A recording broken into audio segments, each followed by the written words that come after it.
Aksi nyata modul 1.4 Budaya Positif. Bersama saya Sili Mega Purwawati dari SD Margatengah 1, Guru Penggerak Angkatan 9 Kota Tegal.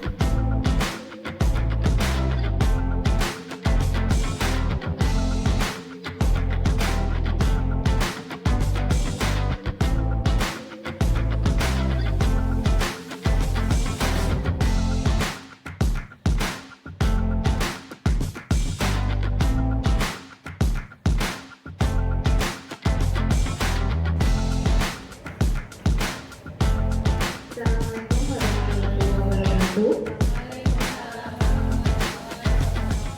Terima kasih atas kehadiran Bapak Ibu Guru yang telah meluangkan waktu dalam acara diseminasi budaya positif. Terima kasih waktunya. Syukur kepada Allah SWT yang telah melimpahkan hikmat, rahmat atas segala berkahnya sehingga kita bisa berdiri di sini. Kemudian salawat dan salam kami haturkan kepada junjungan Nabi besar Muhammad SAW. Semoga ya dan nanti kita semua bisa mendapat syafaatnya. Di sini saya akan bukan mengajari ya Bu Bapak Ibu, kami cuma ingin sedang sharing tentang apa yang sudah saya dapatkan selama hampir 3 bulan ini di program Guru Penggerak. Saya sebagai calon guru penggerak angkatan 9 dari Kota Tegal. Kemudian di sini saya akan membahas tentang budaya positif. Budaya positif itu apa sih? Mungkin baru mendengar atau barangkali sudah mendengar. Di sini budaya positif merupakan perwujudan dari nilai-nilai atau keyakinan universal yang diterapkan di sekolah. Nah, budaya positif ini salah satu perwujudan dari visi guru yang mengandung nilai-nilai kebajikan sesuai dengan tujuan pendidikan nasional yang dijabarkan dalam profil pelajar Pancasila. Nah, kita sebagai guru untuk membentuk budaya positif di sekolah itu ada 5 hal yang bisa kita terapkan. Yang pertama adalah disiplin positif, yang kedua motivasi perilaku manusia, yang ketiga posisi kontrol, restitusi, yang keempat keyakinan kelas atau sekolah, dan yang kelima adalah segitiga restitusi. Di sini disiplin positif itu apa? Disiplin itu harusnya mulai dari dalam diri kita sendiri. Kita nanti tujuan dari disiplin ini supaya terbentuk murid-murid yang berkarakter, berdisiplin, santun, jujur, peduli, dan bertanggung jawab, dan merupakan pembelajar sepanjang hayat. Di sini disiplin ini supaya kita bisa menimbulkan motivasi intrinsik, bukan motivasi eksternal. Jadi motivasi intrinsik itu motivasi yang dari dalam diri kita, bukan karena paksaan atau bukan karena suruhan. Kemudian, di sini Dr. William Blazer itu meluruskan beberapa miskonsepsi tentang makna kontrol. Nah, di sini ada ilusi mengontrol murid. Kalau setiap hari kita dalam pembelajaran itu kan seolah-olah guru yang memberikan kontrol kepada murid ya. Kalau misalkan anak disuruh mengerjakan mau, terus kemudian anak disuruh dia mau, itu kan seolah-olah guru yang mengontrol. Padahal kenyataannya ketika anak itu tidak mau dikontrol, ya tidak akan terjadi tadi kontrol tersebut. Jadi seolah-olah itu kita yang mengontrol, namun sebenarnya murid itu yang mengizinkan dirinya untuk kita kontrol.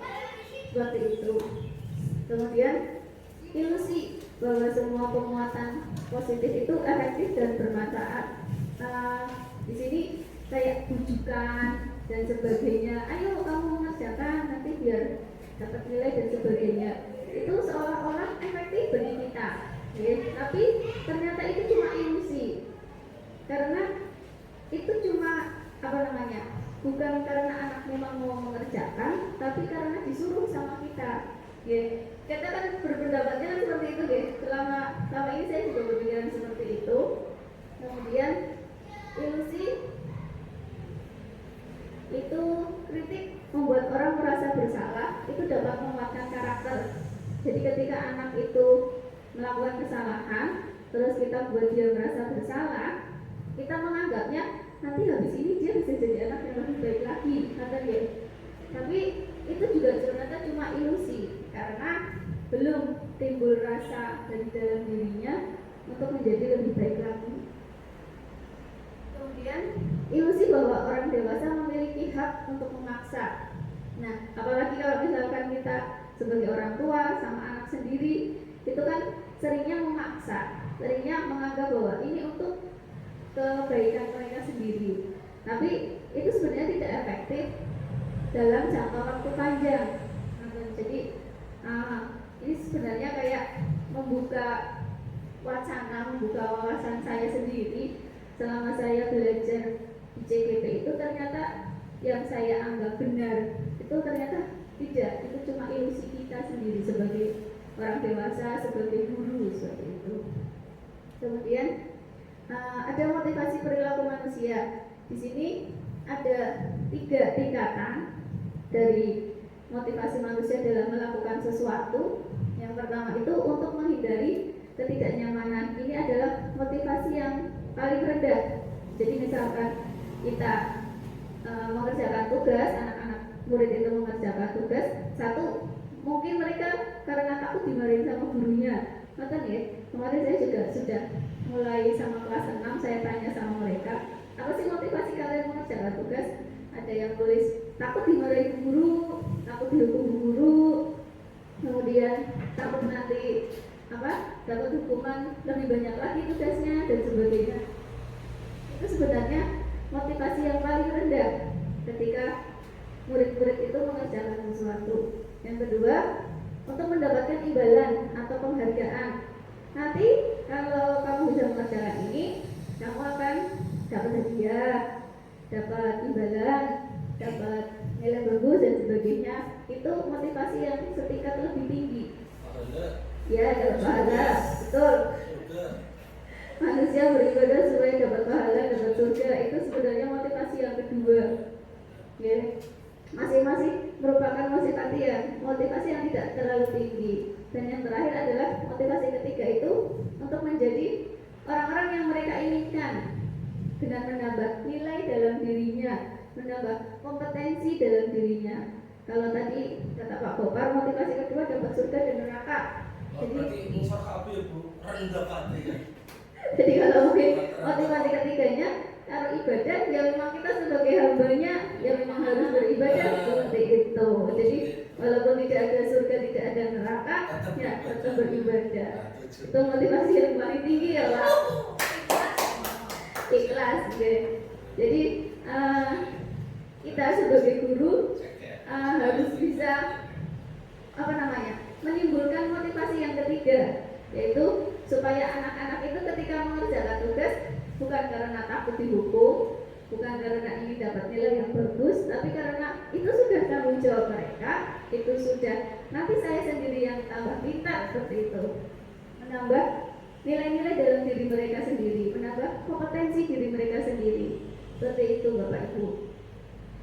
Kemudian di sini tujuan dari disiplin positif tadi menanamkan motivasi yang ketiga kepada murid kita supaya mereka menghargai diri mereka sendiri dengan nilai-nilai yang mereka percayai. Kalau saya pintar, saya nanti bisa mendapatkan kehidupan yang lebih baik, seperti itu ke depannya. Kemudian kalau murid-murid kita sudah punya motivasi yang ketiga itu, mereka sudah tidak peduli lagi dengan yang namanya hukuman, dengan yang namanya penghargaan. Jadi kalau guru nanti marah, ya pastinya nggak marah ya karena mengerjakan tugas, tapi mereka tidak harus mendapatkan penghargaan dari gurunya, seperti itu. Kemudian murid-murid yang sudah memiliki motivasi ketiga itu akan tetap berperilaku baik berdasarkan nilai-nilai kebaikan yang mereka hargai. Sebab akibat. Sebab akibat. Kemudian di sini ada yang namanya hukuman dan konsekuensi. Nah, kita sebagai guru tidak pernah lepas dari yang namanya hukuman dan konsekuensi, karena setiap hari berhadapan dengan murid. Ada murid yang nurut, ada yang nurut sekali, ada ibu yang sampai bikin cenut-cenut. Kita nggak pernah lepas dari yang namanya hukuman dan konsekuensi. Namun apa bedanya hukuman sama konsekuensi itu? Kalau hukuman itu secara tiba-tiba, jadi murid itu nggak tahu salah saya di mana kok langsung dapat hukuman seperti itu. Sedangkan konsekuensi itu sudah direncanakan atau sudah kita setujui bareng-bareng. Nah, jadi ya sudah ada kesepakatan di awal.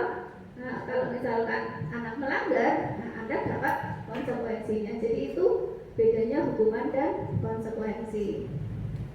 Kemudian ini Bu, ada tebak-tebakan. Jika anak mendapatkan kesalahan, kemudian dia disuruh mencatat 100 kali dalam buku kalimat, saya tidak akan terlambat lagi. Itu merupakan hukuman atau konsekuensi? Konsekuensi, Bu Isti? Bu Riza, hukuman apa konsekuensi? Bu Neni? Hukuman. Coba kita lihat, apakah ini merupakan hukuman atau konsekuensi? Nah, konsekuensi. Karena sudah tahu bahwa anak itu tidak boleh terlambat, tapi dia tetap terlambat, akhirnya dia mendapat konsekuensi menulis di buku sebanyak 100 kali. Ini berarti merupakan konsekuensi. Kemudian yang kedua, lari mengelilingi lapangan basket 2 kali karena terlambat hadir di sekolah. Hukuman. Pak Bokar apa ini Pak Bokar? Hukuman. Tidak tercatat.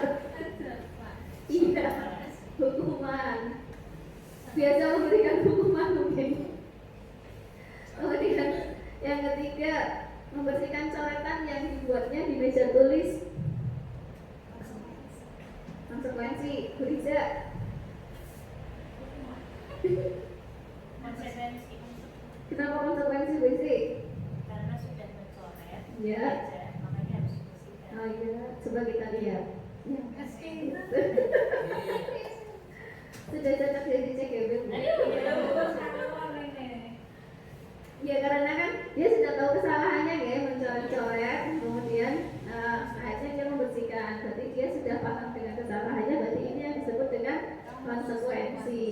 Kemudian anak murid diminta untuk push up 15 kali karena tidak menggunakan masker. Hukuman. Iya betul, ini hukuman. Sepertinya sudah bisa membedakan antara hukuman sama konsekuensi. Ini yang terakhir, mengerjakan kertas apa itu namanya? Menggantikan kertas teman yang sudah dicoret-coret. Konsekuensi karena iya. Akhirnya dia mengganti. Iya, ini yang disebut dengan konsekuensi. Jadi kira-kira Bapak Ibu sudah sering melakukan hukuman kepada anak-anak atau konsekuensi? Imbang ya? Imbang. Kalau pas lagi emosi ya udah kasih hukuman aja gitu ya. Mentok. Tapi kalau anaknya bisa diajak ngomong, kasih konsekuensi gitu.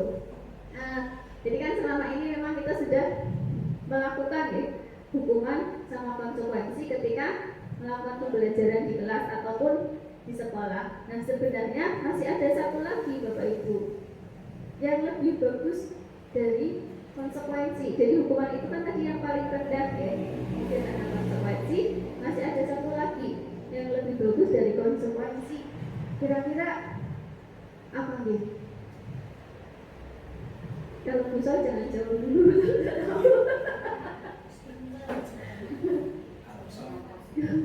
Masih ada satu lagi yang ternyata ini paling bagus, paling bijaksana ketika anak melakukan kesalahan. Jadi ini yang kita sebut dengan nah, sebentar, nanti masih ada ini dulu. Belum jawabannya setelah ini. Nah, di sini. Jadi tadi ya Bu tentang penghargaan, dihukum oleh penghargaan. Jadi ini nanti akan kayaknya membuka wawasannya Bapak Ibu tentang apa sih penghargaan. Jadi hukuman dan penghargaan itu sama-sama cara untuk mengontrol anak. Ya. Satu, anak itu kalau tidak mengerjakan dapat hukuman. 2, ketika dia mengerjakan dapat penghargaan. Itu sebenarnya malah sama antara hukuman dan penghargaan. Jadi kita itu kayak dihukum dengan penghargaan. Ini ditemukan oleh Alficon ketika berwawancara SCD di Annual Conference pada tahun 1995. Jadi gini loh Ibu, ternyata penghargaan itu pengaruh jangka pendek dan jangka panjangnya itu hanya berpengaruh di jangka pendek saja, tidak akan efektif di jangka panjangnya. Kemudian penghargaan juga tidak efektif karena apa? Karena anak mau melakukan sesuatu jika hanya mendapatkan sesuatu atau reward seperti itu. Kemudian penghargaan juga merusak hubungan. Nah, selama ini kita tidak sampai kepikiran deh, ternyata penghargaan itu bisa merusak hubungan di antara sesama murid. Jika anak ada yang mendapat penghargaan dan ada anak yang tidak mendapat penghargaan, akan timbul rasa iri. Betul, itu akan merusak hubungan. Kemudian penghargaan juga mengurangi ketepatan. Ketika anak diberi iming-iming, nanti kalau kamu bisa mengerjakan soal UTS dengan benar, kamu akan mendapatkan reward dari bu guru. Ini ternyata mengurangi ketepatan. Jadi ada penelitian, ketika ada sekelompok anak yang satu diberi penghargaan atau iming-iming, satunya tidak. Ternyata kelompok anak yang diberi iming-iming penghargaan itu melakukan kesalahan lebih banyak daripada anak yang tidak mendapatkan penghargaan apapun. Kemudian penghargaan juga menurunkan kualitas. Nah, mematikan juga kreativitas sama. Ini sebenarnya hal yang membuat saya tercengang karena selama ini saya percaya bahwa penghargaan itu bisa meningkatkan motivasi anak dalam belajar. Tapi ternyata penghargaan itu sama dengan hukuman. Jadi dalam jangka waktu panjang itu justru merusak kreativitas anak, justru menurunkan kualitas, mengurangi ketepatan, dan bahkan seperti menghukum anak. Itu kalau misalkan kita adakan prankingan di kelas gini. Tapi alhamdulillah setelah K13 dan ini kurikulum merdeka, kan tidak ada prankingan lagi. Nah, itu yang sebenarnya membuat anak itu merasa spesial masing-masing. Jadi tidak harus anak yang ranking 1 itu yang paling spesial, bukan. Kemudian ini motivasi dari dalam diri. Ketika anak sudah berhasil melakukan sesuatu, mesti kan anak merasa senang ya Bu, merasa bangga dengan dirinya. Ketika kita beri penghargaan, justru kita merusak kebanggaan mereka. Jadi kealamian anak merasakan kebanggaan itu malah hilang ketika kita memberikan penghargaan kepada mereka. Jadi ketika kita melihat anak itu merasa senang,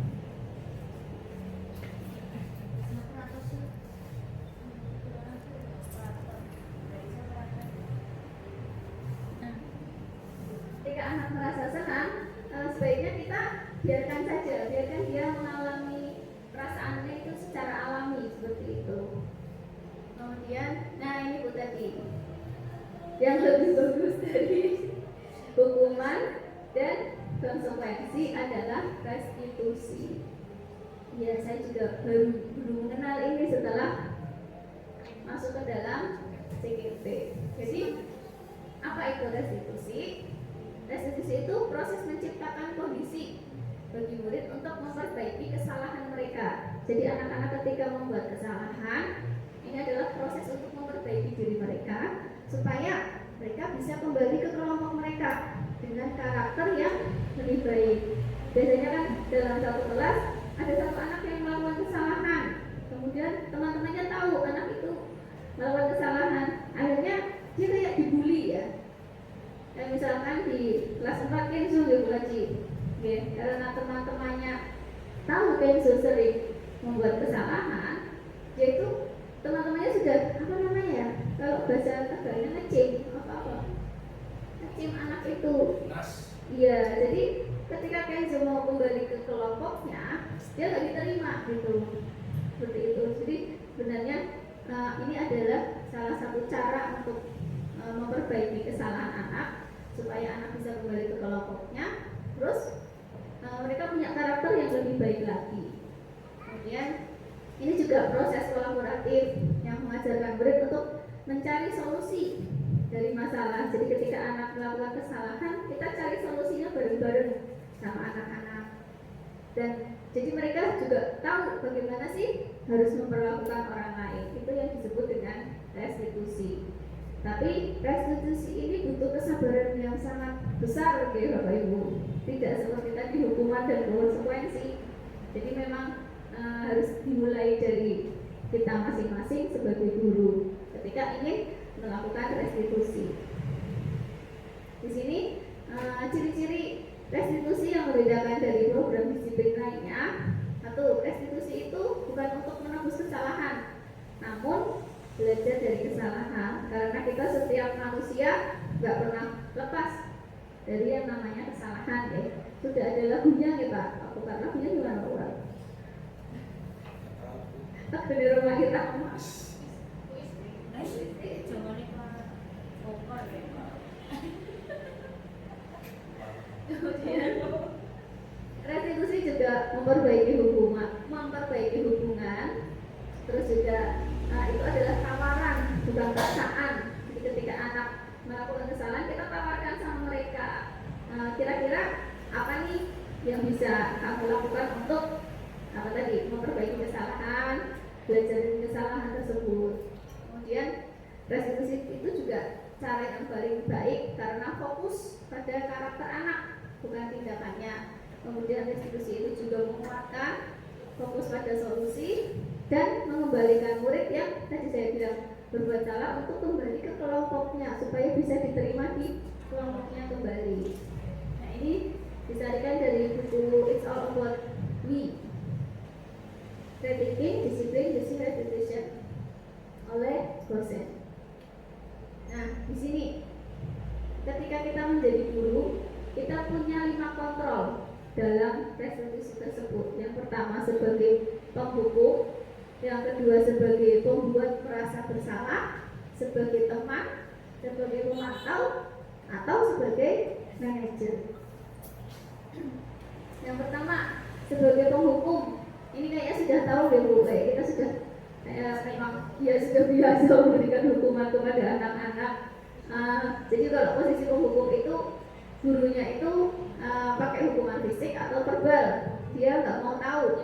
Pokoknya ini peraturan saya, kamu tuh salah, kamu tuh pasti yang salah selesai. Itu berarti kita bertindak atau berperan sebagai seorang penghukum.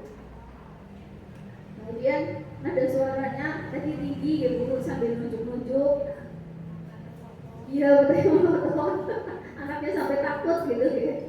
Dan kita saat berbicara seperti itu coba kembali lagi ke diri kita. Bagaimana sih perasaan murid ketika kita menjadi seorang penghukum biasanya kan anak-anak langsung merasa ini marah, dendam, sampai kadang baret-baret di kendaraan. Makanya mobil saya baret-baret itu mungkin saya pernah bertindak sebagai penghukum pada anak-anak itu, mungkin seperti itu.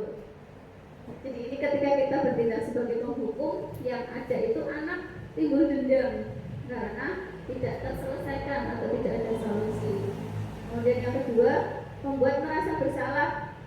Nah ini yang agak suaranya itu lebih lembut, cuma kamu kok gitu sih, kamu nggak kasihan sama guru semalam udah bikin soal. Ibu harus kasih kamu tahu berapa kali supaya kamu ini. Tapi ini kan mungkin lebih penting daripada penghukum ya Bu. Tapi sama, jadi murid akan memiliki penilaian buruk tentang dirinya sendiri ketika kita bertindak sebagai seorang yang membuat merasa bersalah.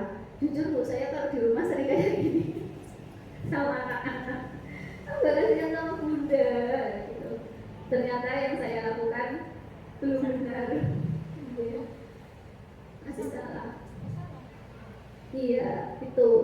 Kemudian tadi ya, anak itu kalau kita menjadi pembuat rasa bersalah itu memang kita kayaknya kata-katanya lembut gitu ya, iya, tapi ternyata itu jelek gitu. Jadi anak-anak nanti ketika kita berperan sebagai pembuat rasa bersalah, nanti dia kayak merasa mengecewakan bapak ibu gurunya kayak gitu.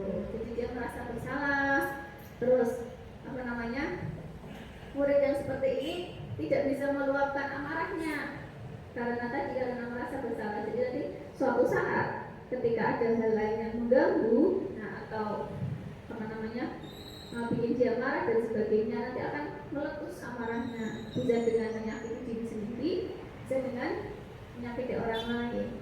Kemudian posisi yang ketiga ini sebagai teman. Nah ini kayaknya tak Gopar nih sebagai teman anak-anak, ya Pak. Jadi sohibnya anak-anak. Nah biasanya orangnya lebih banyak humor. Jadi ketika berkata sesuatu, anak-anak lebih menerima. Seperti itu, posisinya sebagai teman. Terus apa namanya, membantulah, intinya membantu murid ketika murid melakukan kesalahan. Nah, apakah ini sudah benar? Mari kita lihat. Nah, bagaimana perasaan murid ketika gurunya itu bertindak sebagai teman saat murid melakukan kesalahan? Nah, yang ada nanti murid itu memang akan merasa senang dan akrab dengan gurunya. Tapi ketika guru tersebut tidak ada, ya, misalkan biasa sama Pak Gopar nih, terus tapi Pak Goparnya nggak ada, nah nanti dia akan sikapnya berbeda lagi, sikapnya lain lagi, dan dia cuma mau disuruh sama Pak Gopar, dia nggak mau disuruh sama guru yang lain, karena cuma merasa akrab dengan guru, dia bertindak sebagai teman, seperti itu. Terus akibatnya juga merasa tergantung, mengandalkan guru tersebut. Jadi belum tersolusikan gitu di sini, belum terselesaikan masalahnya. Kemudian ini ada lagi yang sebagai pemantau. Pemantau itu berarti mengawasi. Mengawasi itu berarti supervisor atau ya. Jadi anak sudah tahu peraturannya, guru bertindak memantau. Nah ini guru cuma bertanya, peraturannya apa sih? Terus konsekuensinya apa sih? Kamu tadi habis ngapain? Seperti itu. Mungkin dari tadi sebagai penghukum, pembuat merasa bersalah, terus sebagai teman, dan ini pemantau, mungkin kita sudah sering menjadi peran salah satunya nih, Bapak Ibu. Kemudian kalau ini memang lebih yang paling baik dibandingkan ketiga peran tadi, tapi di sini nanti anak masih merasa ada perasaan yang belum selesai, jadi masih ada mengganjal. Jadi dia tuh sudah tahu konsekuensinya, dia bisa dihukum karena itu, tapi kan di situ masih ada rasa belum selesai, rasa masih mengganjal. Nah di sini tugas kita adalah bertindak sebagai manajer. Nah dalam melakukan restitusi tadi, tugas kita sebagai manajer. Di sini manajer itu murid diajak menganalisis kebutuhan dirinya. Kenapa sih kamu sampai bertindak seperti itu?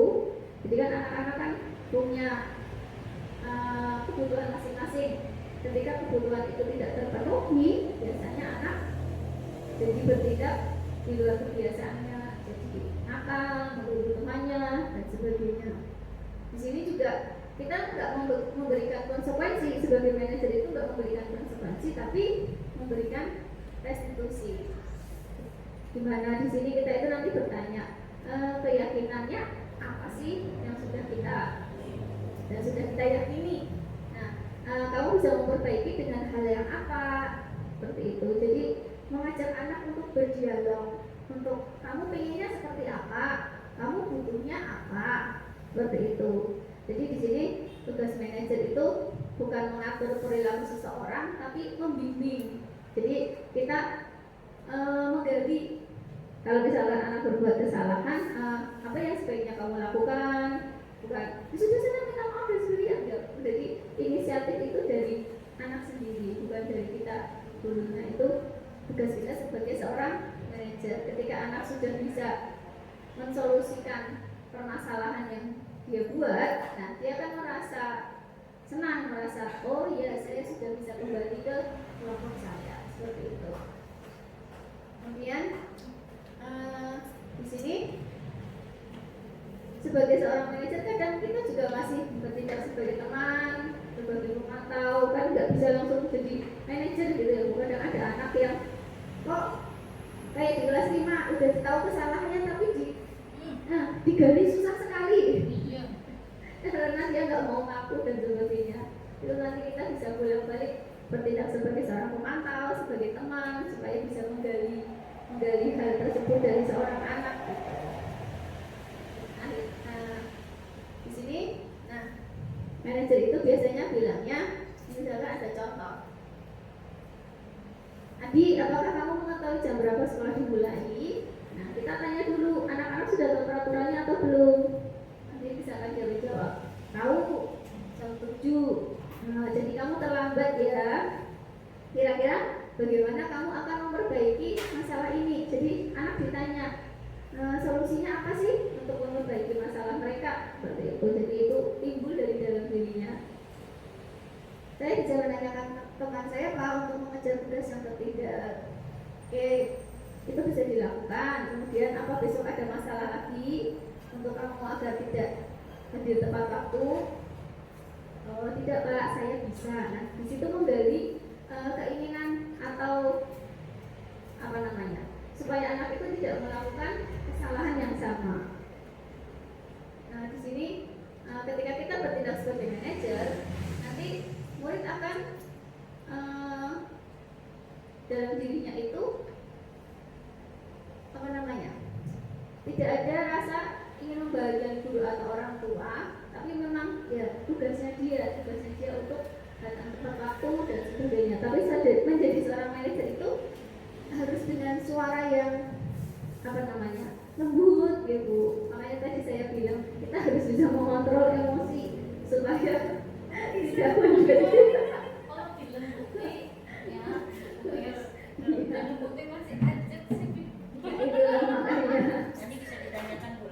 tugas-tugasnya guru menjadi seorang manajer. Memang kayaknya teorinya gampang ya Bu. Jadi manajer nanti kita gini, tapi ketika berhadapan dengan seorang anak, satu yang harus kita lakukan pertama kali, kontrol emosinya kita sendiri dulu ya.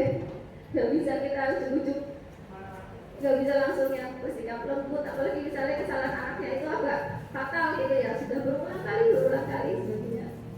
Jadi memang itu harus banyak belajar. Jadi saya juga belajar, kemarin ada beberapa masalah di kelas 6 juga saya berusaha menerapkan yang namanya restitusi. Sini ada caranya. Sebelumnya kita harus membuat keyakinan kelas dulu. Jadi anak sudah paham keyakinan apa yang kita buat di kelas.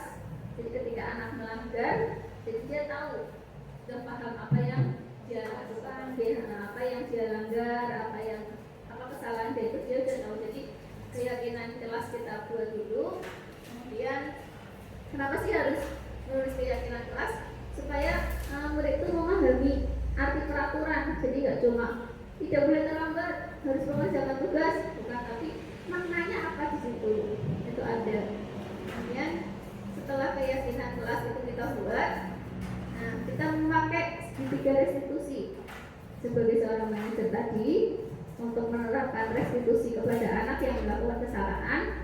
Nah kita melakukan segitiga restitusi. Yang pertama dengan menstabilkan identitas, yang kedua validasi tindakan yang salah, dan yang ketiga dengan menanyakan keyakinan. Ini bentuk segitiganya. Jadi kalau menstabilkan identitas itu anak itu nggak merasa menjadi anak yang gagal. Jadi ketika dia melakukan kesalahan, ya nggak apa-apa, manusiawi ketika kita melakukan kesalahan. Jadi di situ menstabilkan identitas anak. Kemudian caranya itu yang pertama dengan bilang bahwa berbuat salah itu tidak apa-apa. Kemudian tidak ada manusia yang sempurna. Kita juga pernah melakukan kesalahan dan kita bisa menyelesaikan ini. Nah, di sini adalah menstabilkan identitas. Jadi sebelum kita memarahi anak, stabilkan dulu supaya anak tidak merasa bersalah, supaya dia tidak merasa jatuh mentalnya karena sudah melakukan kesalahan. Yang kedua, validasi tindakan yang salah. Jadi setiap tindakan itu kan pasti ada alasannya. Ya, kita juga harus tahu alasan apa sih dibalik kenapa anak itu melakukan hal tersebut. Apa mungkin lagi pusing, apa mungkin lagi ada masalah di rumah, atau mungkin lagi pengen cari perhatian. Nah itu kita harus memvalidasi tindakan tersebut. Caranya dengan bilang, kau pasti punya alasan mengapa kamu melakukan itu. Terus kamu boleh mempertahankan sikap itu, tapi alangkah lebih baiknya jika sikapnya kita ubah jadi lebih baik. Itu yang disebut dengan memvalidasi tindakan yang salah. Setelah itu kita menanyakan keyakinannya. Nah, mau jadi apa sih besok ketika besar, ketika kamu melakukan kesalahan itu? Kira-kira bisa nggak jadi orang yang jadi orang yang kamu impikan tadi? Seperti itu yang disebut dengan menanyakan keyakinan. Nah, kita juga tanya, kau ingin kehidupan yang seperti apa nanti ketika besar? Kira-kira dengan sikap kamu yang seperti ini bisa tidak impian tersebut terlaksana? Jadi memang kita harus lemah lembut gitu, benar-benar ketika menjadi seorang yang besar. Iya, harus bisa menahan emosi. Satu, harus bisa mengontrol emosi. Nah, sini kemarin juga ini ketika Soleh melakukan kesalahan dari menanyakan tentang waktu dia kemah ya Bu, kemah. Terus kemarin ini Adrian pas waktu ada masalah dengan kelas 5, alhamdulillah Bapak Ibu melihat tidak perubahan Soleh? Kalau saya lihatnya agak rodok kalem dibandingkan sebelumnya. Jadi dia lebih bisa menahan diri, gitu bisa, betul. Iya, terlihat lebih santun. Yang bisa melihat yang guru kelas sebelumnya. Biasanya kan dia kalau turun tangga kan teriak-teriak seperti itu deh. Jadi silakan mungkin lebih slow lagi, lebih jauh lagi. Jadi mungkin salah satu keberhasilan restitusi jelas seperti itu. Kemudian Adrian itu sebenarnya kemarin tidak sengaja karena terpancing emosi. Sebenarnya memang dia anaknya ya gak nakal sih, cuma memang pasti aja, pasti pas balap anaknya. Jadi kesimpulannya, jika kita sebagai guru bisa menerapkan budaya positif yang 5 tadi, yang disiplin positif, kemudian teori motivasi, kemudian positif kontrol, segitiga restitusi dan sebagainya, itu bisa kita terapkan. Itu berarti kita bisa menciptakan lingkungan belajar yang nyaman, aman buat anak-anak seperti itu. Jadi mungkin kan kadang satu anak yang berbuat keributan tapi seluruh kelas jadi tidak nyaman, atau keributan sih. Satu yang bikin ulah tapi satu kelas tidak nyaman belajar, itu kan nanti kan bisa menurunkan kualitas keberhasilan belajar seorang anak gitu ya. Jadi, intinya demikian, kita menciptakan lingkungan belajar yang berpihak kepada murid seperti itu. Tapi yang namanya belajar memang tidak cuma murid ya, gurunya juga belajar terus. Belajar kontrol emosi, belajar berkata lemah lembut. Jadi memang untuk filosofi belajar dewasa itu kita itu berpihak sama murid. Jadi guru itu bukan lagi superior. Jadi kalau zaman dulu kan guru itu superior ya. Jadi kita itu lebih ke melayani murid seperti itu. Jadi ketika kita punya anggapan bahwa kita itu sebagai pelayannya murid, kan sikap kita lebih lembut lagi, lebih ada passion lagi kepada murid-murid seperti itu. Sebenarnya ini yang dijunjung tinggi oleh Diajar Dewantara seperti itu. Mungkin barangkali ada pertanyaan. Gimana tadi bisa mau tanya tentang trauma?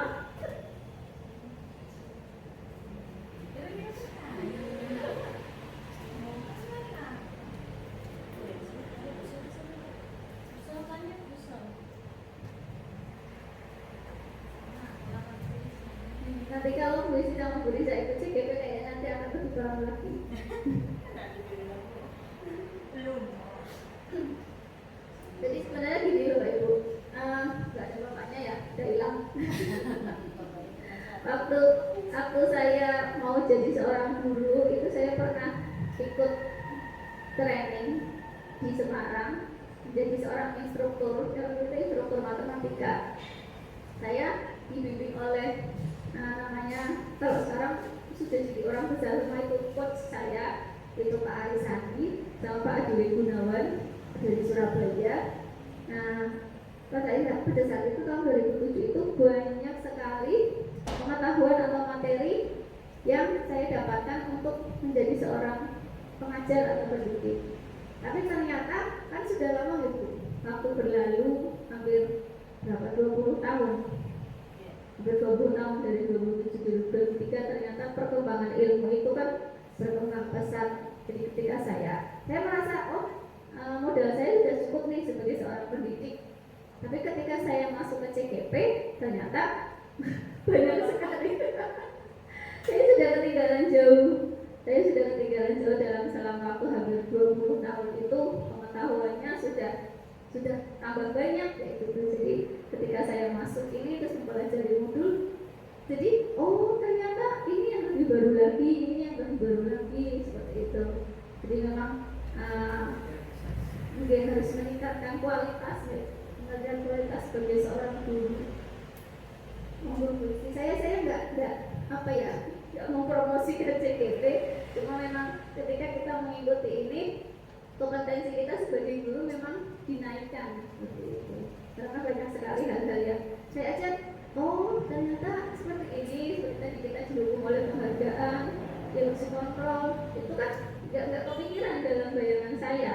Boleh, iya, banyak sekali yang banyak ilmu yang harus saya pelajari dan saya terapkan. Oke, kalau tidak ada pertanyaan, terima kasih sekali. Maaf sudah mengganggu waktunya Bapak Ibu. Saya harap sharing saya bisa memberikan sedikit inspirasi ketika nanti Bapak Ibu menghadapi anak-anak yang super istimewa. Sangat-sangat istimewa. Terima kasih. Mohon maaf jika ada salah-salah kata. Assalamualaikum warahmatullahi wabarakatuh.